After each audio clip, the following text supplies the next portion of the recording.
আজকে আমি মুসুর ডাল রান্না করে দেখাচ্ছি আপনাদের। কড়া টড়া লাগছে না, কড়াই ছাড়াই মুসুর ডাল করছি।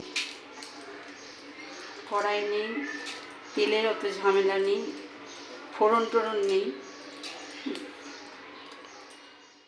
আমি মুসুর ডালটা প্রেসার কুকারে দিয়ে দিয়েছি। আমি খানিকটা জল দিলাম, বেশি জল দেবো না, বেশি জল দিলে তো ডাল সিদ্ধ হবে না আর জল বেরিয়ে যাবে। এরপরে আমি পেঁয়াজ দিয়ে দিলাম, এর মধ্যে পেঁয়াজ, টমেটো, কাঁচা লঙ্কা সব একসাথে দিয়ে দিচ্ছি। হ্যাঁ, একটু ঘরে সবজি ছিল, একটু ছিল, আর অল্প একটু কুমড়ো ছিল, দিয়ে দিলাম। এরপরে আমি এর মধ্যে হলুদ দিয়ে দিচ্ছি, হলুদ দিয়ে দিলাম এর মধ্যে। এরপরে আমি নুন দিয়ে দিচ্ছি, এর মধ্যে নুন দিয়ে দিলাম।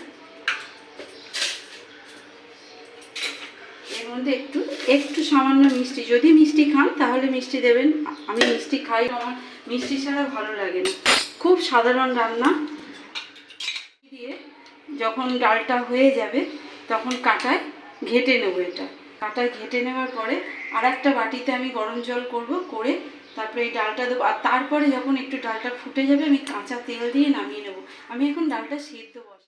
এবার আমি ডালটা আস্তে আস্তে করে কাঁটা দিয়ে ঘেটে নিচ্ছি। যাদের ডাল একেবারে সেদ্ধ হয়ে যাবে তাদের কাঁটা দিতে লাগবে না। আমার ডালটা একটু ছিল বলে আমি গরম জল বসিয়েছি। এবার যেমন ডাল কেউ পাতলা খায়, কেউ আমাদের যেমন ডালটা একটু মোটা হয়, এই স্টিলের জলের মধ্যে দিয়ে দিলাম। আমার এই গ্যাসটাও জ্বলছে, এর মধ্যে দিয়ে আপনারা একটু নাড়িয়ে দেবেন। একটু নাড়িয়ে নিয়ে যেরকম খাবেন। দেখছেন আমার ডালটা একটু মোটা হয়েছে। হ্যাঁ, আমরা খুব পাতলা ডাল খাই না। এবার এটা ফোটার পরে এটা ফুট ধরেছে, আমি এতে সর্ষের তেল দিয়ে দেবো। সর্ষের তেল ছড়িয়ে দিলাম।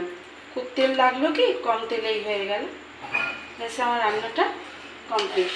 একবার করে দেখবেন, মন্দ লাগবে না, খেয়ে দেখবেন, বেশ ভালো লাগবে।